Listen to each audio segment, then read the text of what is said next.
Nah, ini akan kita bahas nih ya. Jadi ada tipe 4 orang yang memang harus ada di dalam sebuah usaha atau dalam membangun sebuah usaha.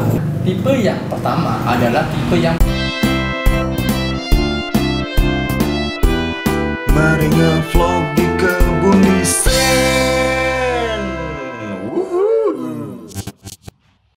Assalamualaikum warahmatullahi wabarakatuh. Selamat datang di vlognya Kebun Desain. Oke, kali ini kita akan ngobrolin soal membangun usaha nih, Be. mantap. Ya. Nah, jadi kita penasaran sih bagaimana sih cara membangun usaha. Soalnya banyak pertanyaan ke Kebun Desain, Bang, cara bikin usaha gimana, Bang? Cara bangun brand gimana, Bang? Cara ini. Nah, ini kita kasih konsep yang sederhana.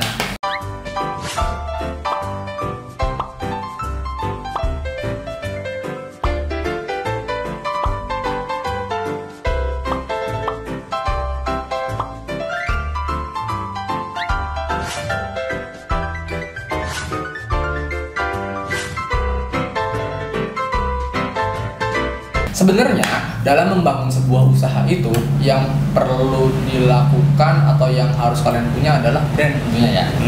Tapi di samping itu yang paling penting adalah SDM-nya. Nani? Oke. Ya, SDM-nya. Iya. Oke, percuma kalau misalnya produk kita tak bagus tapi SDM-nya misalnya amburadul gitu. Ya, atau juga, misalnya SDM-nya sedikit dan multitasking-nya banyak. Itu juga bahaya kan seperti itu. Nah, ini akan kita bahas nih ya. Jadi ada tipe 4 orang yang memang harus ada di dalam sebuah usaha atau dalam membangun sebuah usaha. Tipe yang pertama adalah tipe yang visioner. Apa itu? Tipe yang pertama visioner apa nih maksudnya? Nah, tipe yang visioner itu biasa diwakilkan dengan warna kuning lah ya. Nah, jadi ini adalah orang yang mempunyai visi yang jauh ke depan, jago dalam menjual, presentasi seperti itulah misalnya. Tapi kurang baik dalam hal-hal yang detail. Ini wajib ada di usaha kamu. Oh, si sumber daya ini ya? Si SDM ini. SDM ini ya, Ya. jadi manusia yang visioner perlu ada. Perlu ada. Oke. Tapi kadang si visioner ini dia tidak memperhatikan hal-hal yang detail. Gitu. Makanya ada orang yang kedua yang perlu mensupport dia. Oke, jadi yang mungkin visioner itu gini, dia lihatnya jauh ke depan gitu ya, tapi buat besok bingung. Iya. Hal-hal yang detailnya bingung. Kan kalau besok itu harian ya, Ya, step by stepnya gimana, tapi kalau misalkan langkah besarnya dia paham. Misalkan bulan ini ke 6 bulan ke depannya harus seperti ini, ke 1 tahunnya seperti ini, tapi sampai 10 tahun dia paham. dia paham, tapi untuk langkah pertamanya, langkah keduanya itu gimana? Gitu. Nah, makanya ada orang yang mensupportnya. Ini adalah tipe yang kedua. Ini adalah eksekutor, diwakilkan dengan warna merah. Oke. Gitu. Ini adalah tipe eksekutor yang berada di balik layar gitu. Jadi dia kurang suka untuk diekspos. Oke. Nah, dia sangat fokus terhadap eksekusi Tapi dia di belakang layar ya. Tapi dia kurang baik dalam mengatur jadwal dan timeline gitu. Oke. Nanti ada lagi orang yang ketiga yang perlu mensupportnya. Not bad. Oke. Tapi memang seperti itu Jadi orang yang kedua ini cocok banget untuk mensupport si kuning tadi yang punya visi ke depan tapi bingung nih untuk melakukan eksekusinya. Oke. Yang pertama, kedua. Kalau orang merah. Oke. Kalau digabungin mungkin seperti ini. Si visioner tadi itu langkah jauhnya itu tahu, tapi buat hariannya bingung. Nah, si merah ini yang Bisa eksekutor, ya. tapi di balik layar dia tuh gini, visioner, kamu besok begini ya. Ya. Nah, si visioner ini melakukan apa yang disuruh si eksekutor belakang layar. Betul. Kayak gitu tuh. Gitu. Yang unik ada.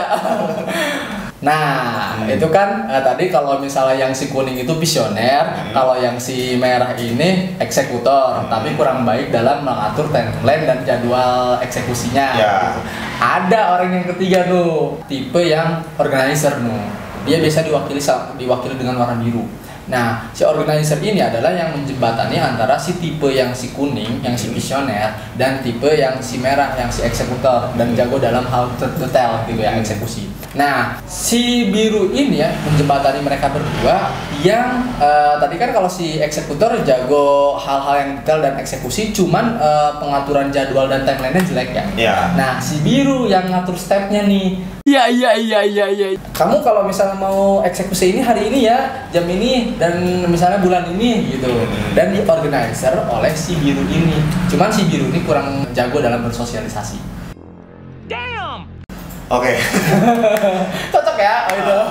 Jadi memang kalau yang jago mengorganisir, mengatur jadwal itu dia paham nih orang ini jagonya di ini. Tapi karena dia itu ngaturnya itu nggak benar waktunya, jadi perkembangannya itu flat, datar gitu. Kayaknya kita butuh yang biru deh. Biar kalau orang yang mengorganisasinya itu pandai gitu ya, biasanya itu naiknya tuh gini perlahan. Kayak gitu. Kadang bahkan ada yang spread langsung gitu. Karena bisa meramu itu. Betul sekali. Jadi memang butuh yang menjembatani antara si merah dan si kuning. Si merah yang jago eksekusi, si kuning yang punya visi depan. Iya. Nah, yang terakhir adalah tipe yang keempat nih, tipe yang perekat. Biasanya dia diwakilkan oleh warna hijau. Jadi dia tidak menonjol di bagian apapun.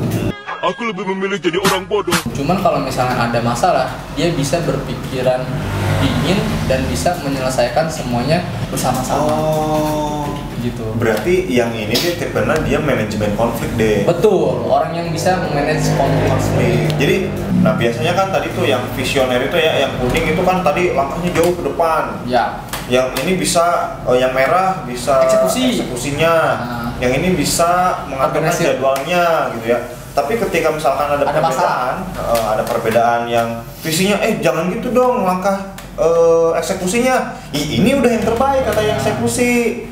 Ya udah aku, ini susah nih ngatur jadwalnya kalau seperti ini kalau berdua. Si biru, si biru, si organisasi gitu ya, mengorganisir yang dua itu misalnya. Yang keempat lah si hijau nih, yang bisa memanage. Oke teman-teman, kita cari win-win solusi dari problem yang kita hadapi. Nah itu dia.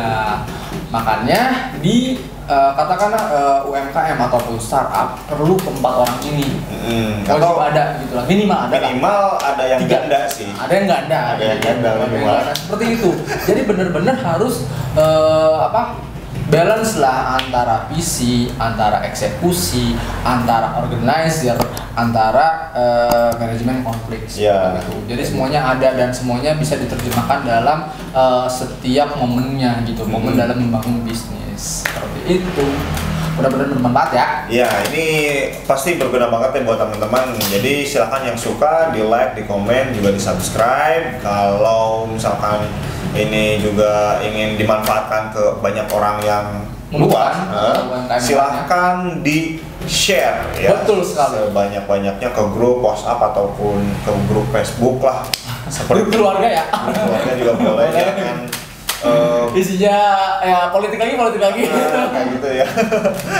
Kali-kali yang berfaedah lah gitu, yang isinya tuh soal info bisnis, tip bisnis, yang orang bikin semangat buat usaha, nyari uang buat keluarganya kayak gitu. Sekali.